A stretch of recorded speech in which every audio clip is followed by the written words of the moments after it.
lighter? I have a lighter. You just said. Are we streaming? Yep, we're live. Okay, cool. I am DK, and we're back with another episode of the Austin Comedy Network podcast. Today, we are joined by a special guest, a recent big book winner on Kill Tony, who had an amazing set. You might know him there. He is a comic who recently became a really welcomed presence in the scene. Great talent. Welcome, Mr. Ben Williams. Yeah.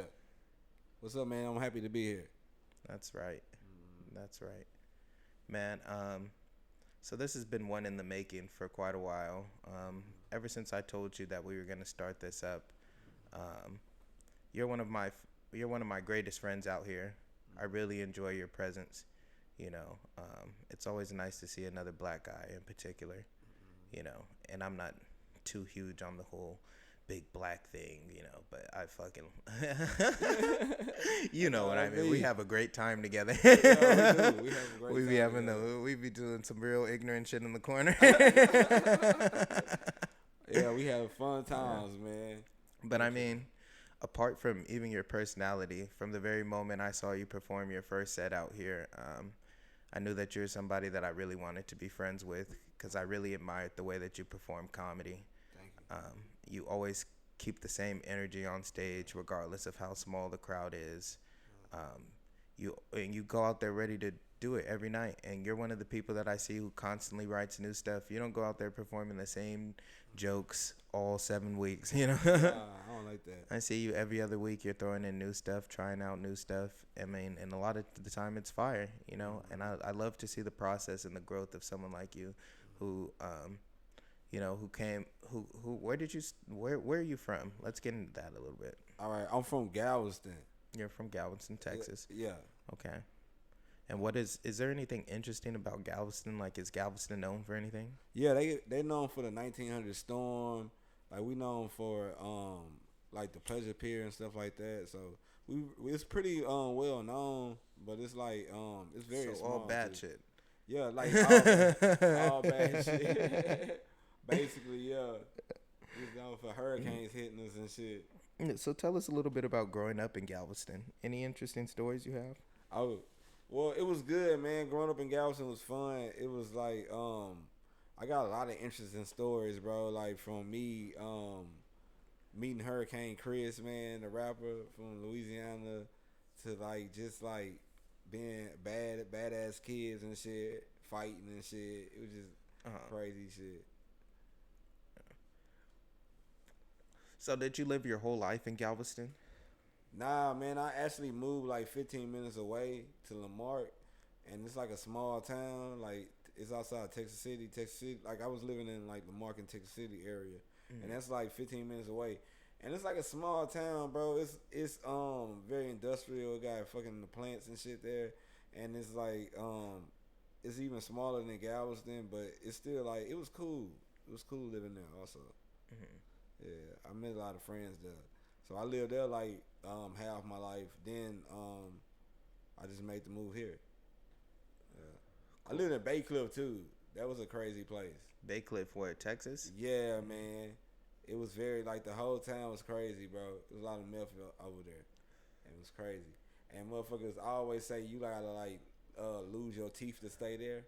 Nobody had teeth there. You know what I'm saying? Yeah. And it was like funny, but it was a cool place, man. It was like everywhere I went, like taught me like a lesson and shit and journeys and shit. It was very fun. Cool. Yeah. So tell me a little bit about how long have you been doing comedy? Man, I only been doing comedy for 6 months, man. Only 6 months? Yeah. That's crazy because you are an amazing talent to only be in comedy 6 months. What was your first time on stage like?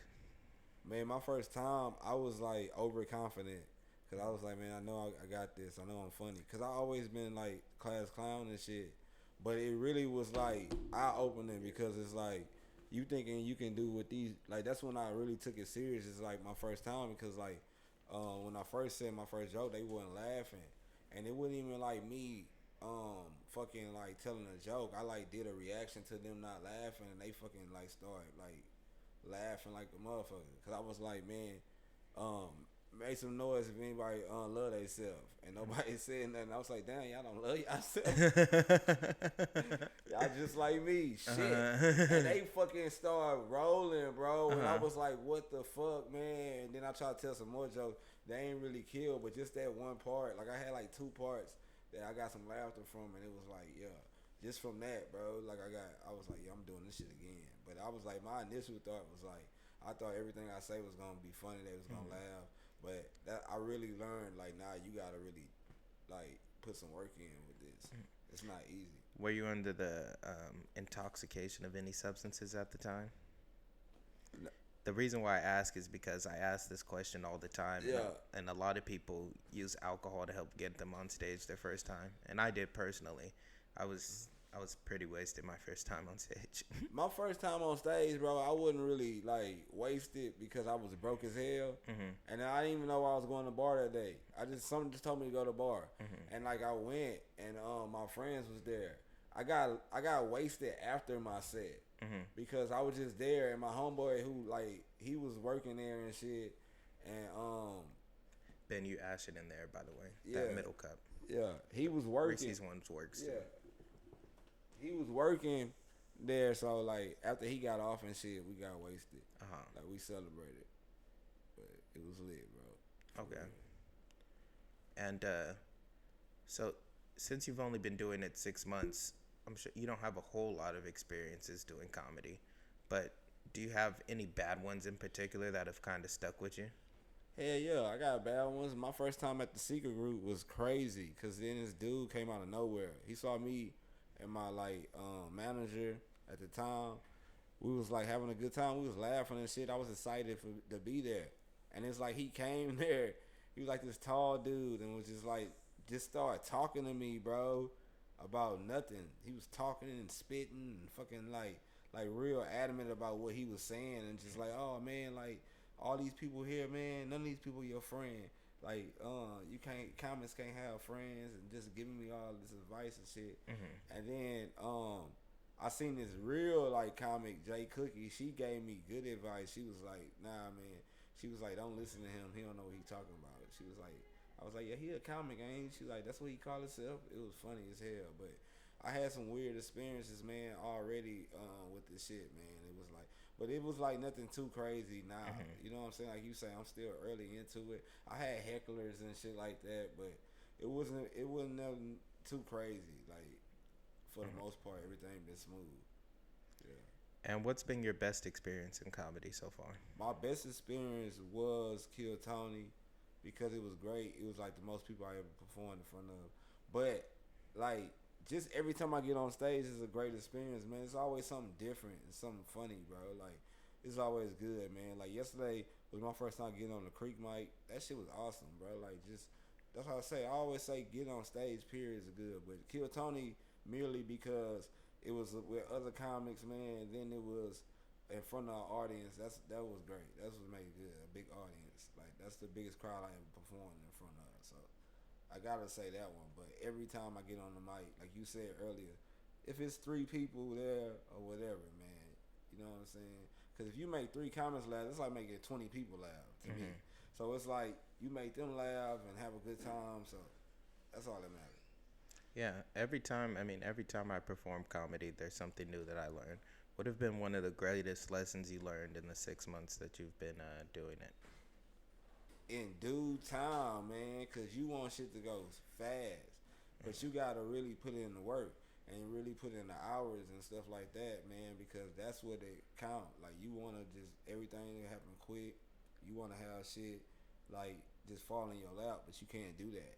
That's what I really learned, man. I really learned here 2 things, like just like in due time, and then the second thing I learned is just like how much relationships matter with people, because like being an artist, you more closed in, you more in a clique and shit like that. Not saying it's not like that in comedy, but for the most part, if you make relationships with people, it's gonna take you far. and that's what I learned.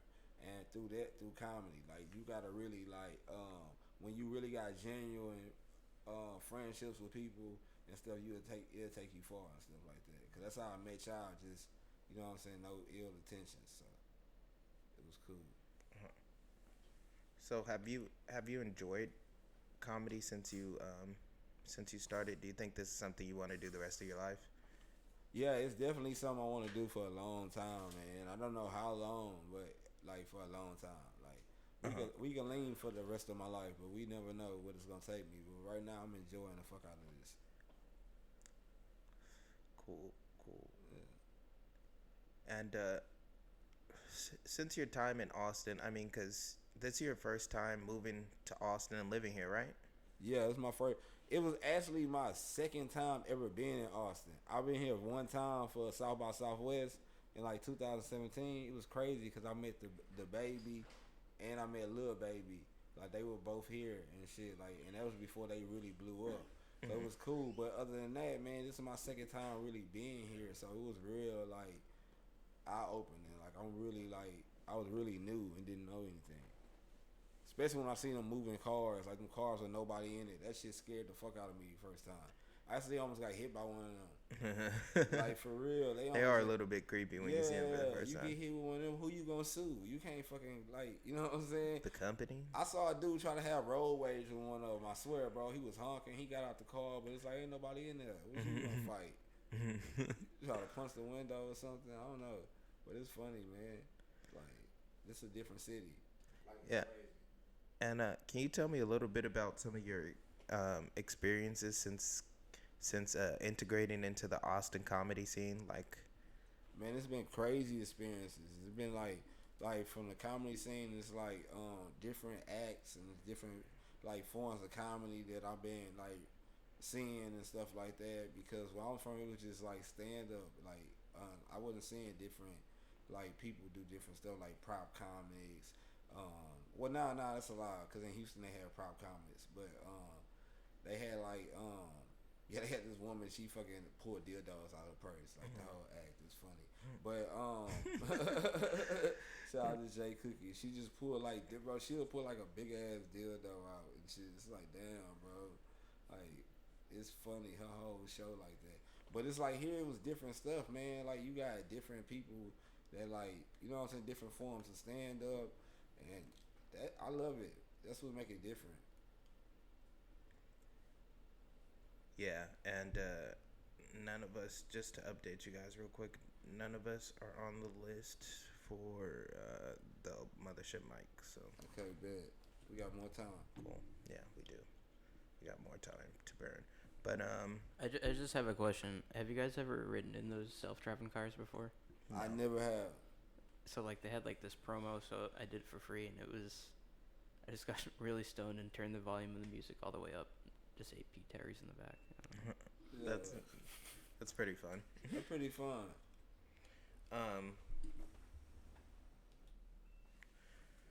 so Ben, Austin is a weird city. Um, Yeah. Austin's motto is "Keep Austin weird." This is something Mm-hmm. that's well known. And I say keep it the fuck away from me. Have you had any weird experience? What have been your weird experiences since you've moved here to Austin?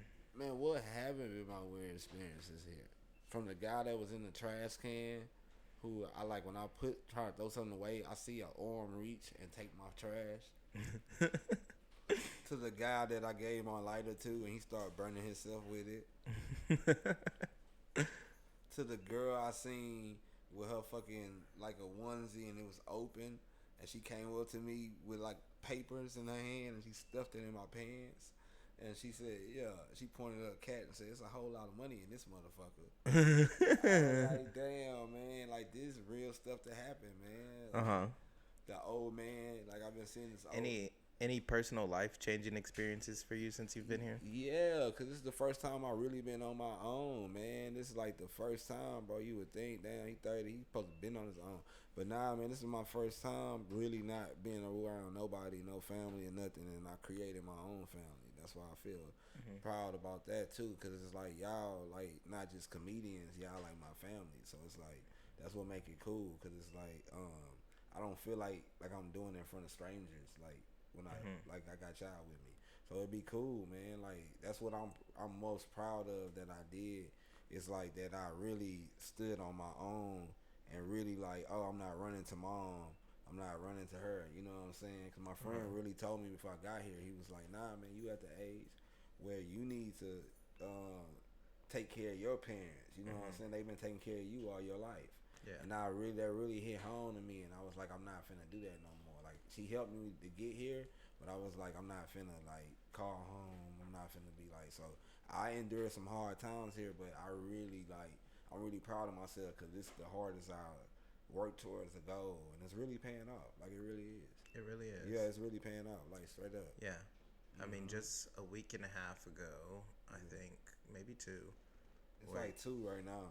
where you had a freaking killer kill Tony set. Yeah, I did. Killed it up there. I know I did. How's it felt since then? Your episode is coming out tonight, isn't it? Nah, man, it's really coming, bro. I thought it was on the 25th. I think it's gonna come out on the 2nd, cause this one,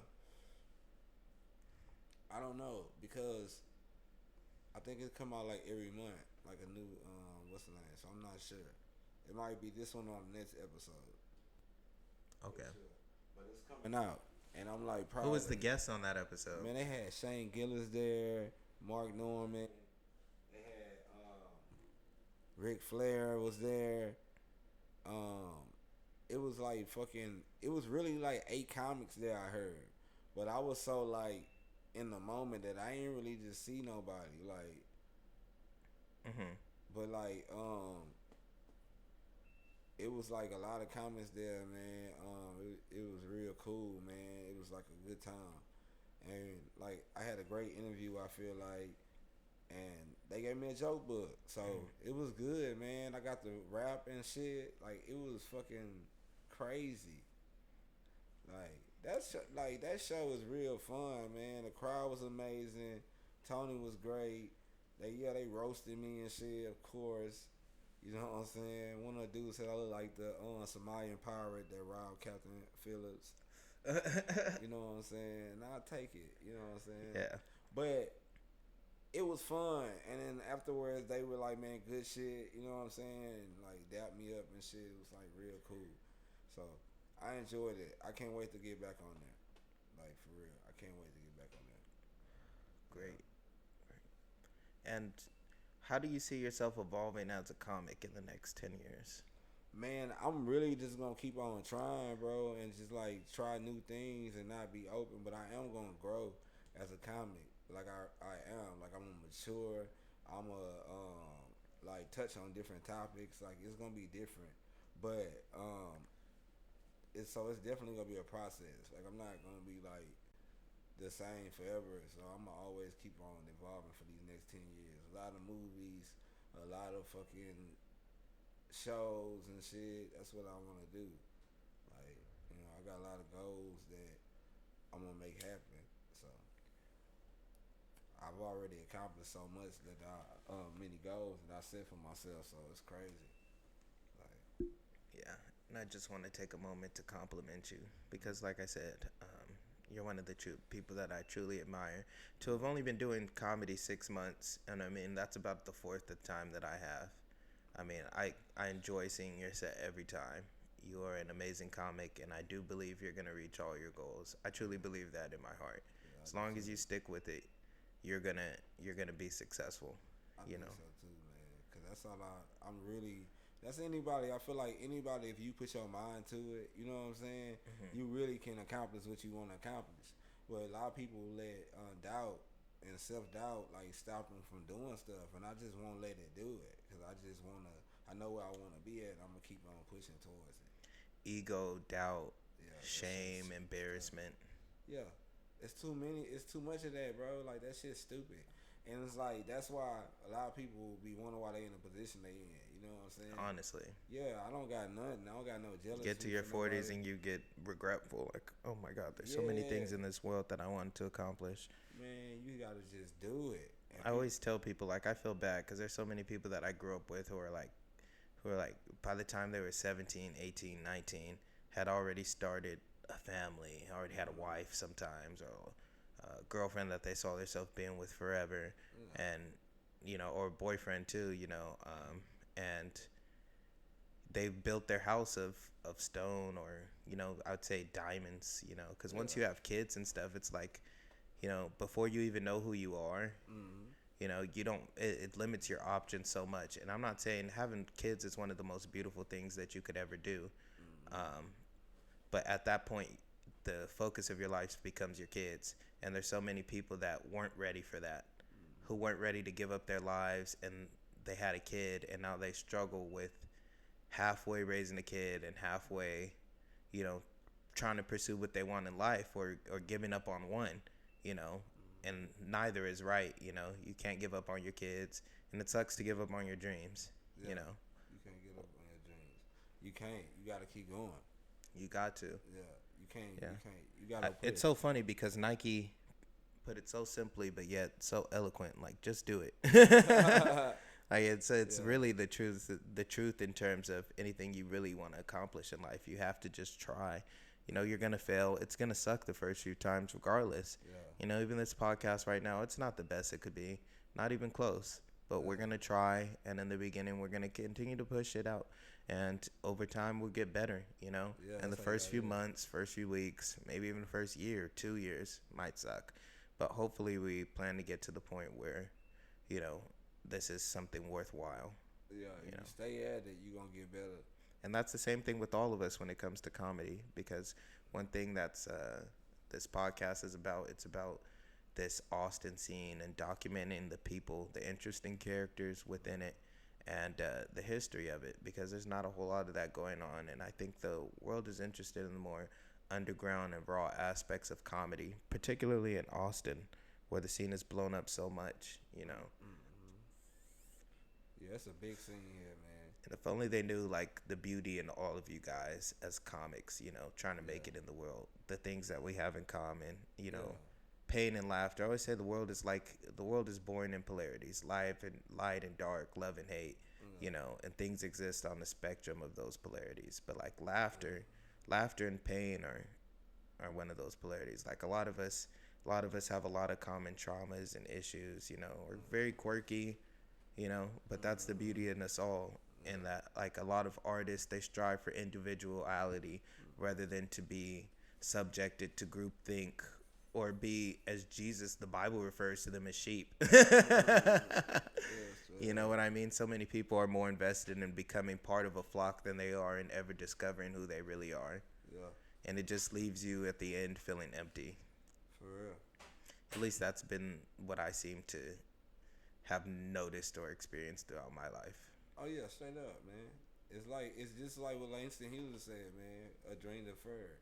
Yeah. And that's what, like, it really will eat you up, and it really will have you like bitter and shit. And you gotta, like, as an individual, you have to decide to break that curse. Because if you don't, it'll never happen.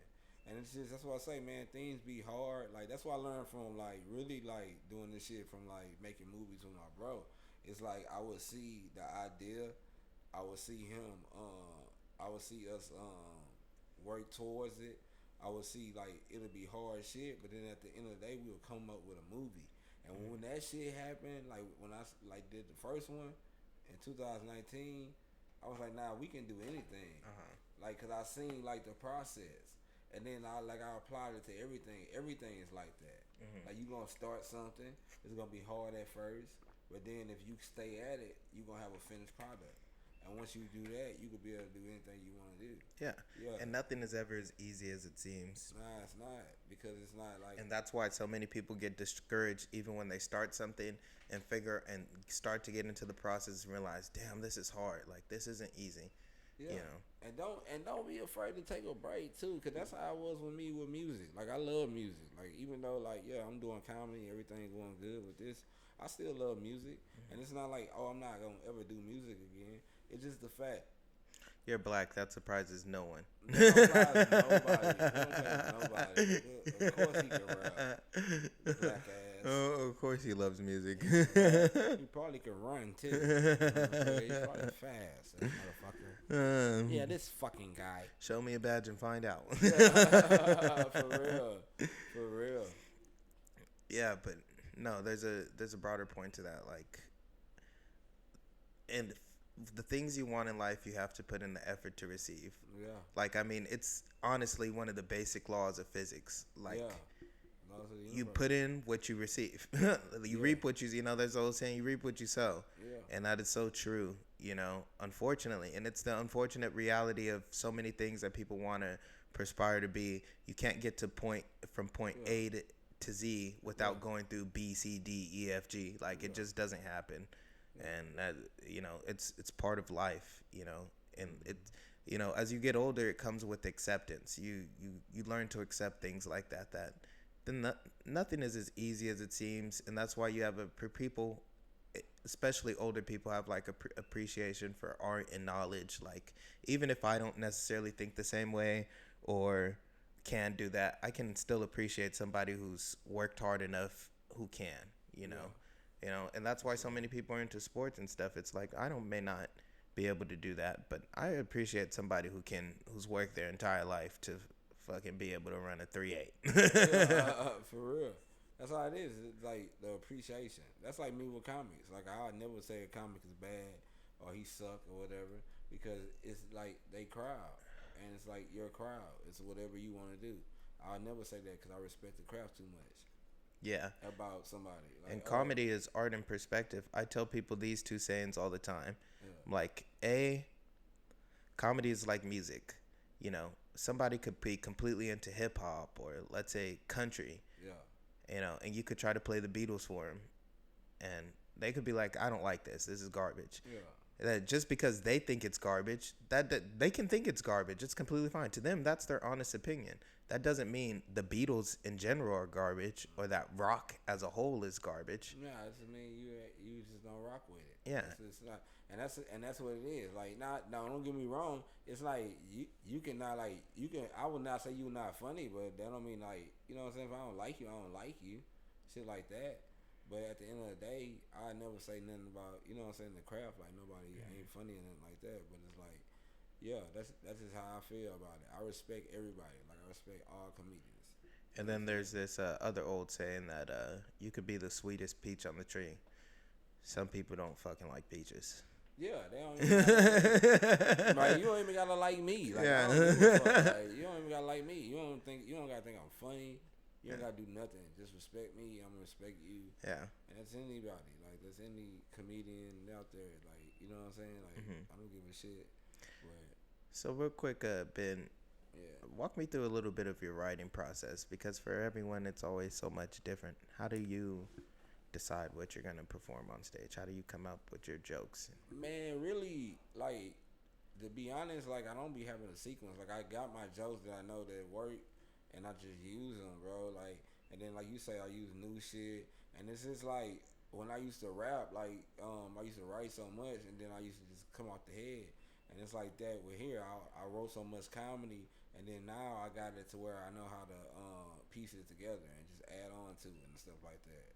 Like writing at the tag mics and doing that. So I But you don't write that. new jokes anymore? Yeah, I do write new jokes. Like when it's new, my process with that is I write it and then I memorize it, and then then to the point where I don't need the paper anymore.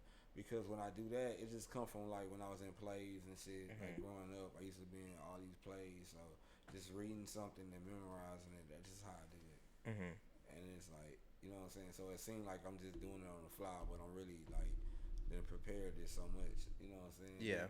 And then sometimes like I add jokes in my head and just stuff like that. So it's just like a either or, like a paper or just off my head type of thing. Yeah. Yeah. I never liked the phone though. Like I never like, and then shout out to comedians that do that, like people who do that, and ain't nothing wrong with that. It just I never been a phone guy, and it's like I never been like a guy who will have it in his hand on stage. Like it's just not me. I'm just gonna be a dude that's like, you know what I'm saying? I'd rather just like memorize the shit out of it, and then just go on stage and do it. Like that's just like my style as far as doing that. Okay. Yeah. Cool. I'm gonna hit you with a few quick questions. Yeah. So, favorite comedian. If you have to, you can do top 3. All right, favorite comedian. I'm gonna say Richard Pryor. And why? because Richard Pryor and me really had similar crazy lives growing up. I didn't grow up in a whorehouse though, Mm-hmm. but I did like we had similar like you know what I'm saying background. Like I feel like he was trying to be a musician too. Like so it's like different shit. Like I don't know. It's like when you relate to different comedians and shit, and I related to more than him. Okay. Like different shit he been through. I was like, damn, that shit crazy. Like, so I just like that's one I related to like the most and shit. But growing up, it was Eddie Murphy. Like, well, like when I became like really like serious about this and I dived into him, I was like, yeah, that's who I related to the most. But I would say like him and Eddie like for real. And I discovered George Carlin real late, but it's like those people.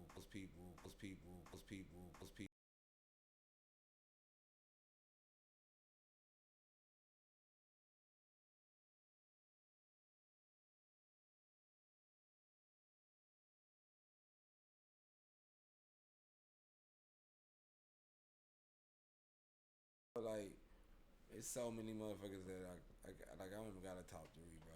But like my favorite is Richard. Like not even saying like it's just that's my favorite. Okay. Yeah. And favorite comedy club in Austin? My favorite comedy club is Not best. I'm asking you your my personal favorite. favorite, and I was gonna say it. I don't care which you best favorite is the Creek in the Cave because that's when really I met all my people.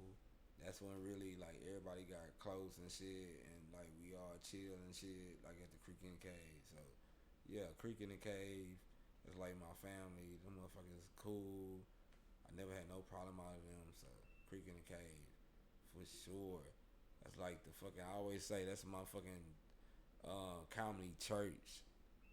They got the stained glass windows like a church, like a Baptist church. Okay. And favorite Austin comic? Favorite Austin comic. Like out of anyone who lives in the city. DK.